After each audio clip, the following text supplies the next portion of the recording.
Hello and welcome back to our channel. So today in this video we are going to learn about how you can add velocity effect in CapCut. So without wasting much of our time, let's get straight into the video.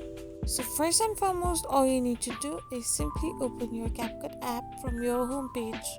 So once you open CapCut, you can select any of the projects or start a new one. So once you land in project, you need to simply press on the project and split it into two half by clicking on the split option. So once you do so, select the side you want to add velocity effect to and simply press on the style icon.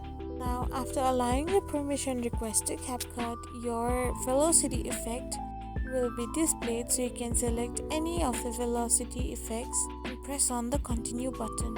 So once you confirm it, it will take some music, otherwise you need to add a music to your video. So this is how you add the velocity effect in CapCut.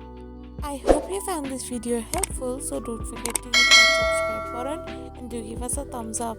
We will be back again with these informative videos.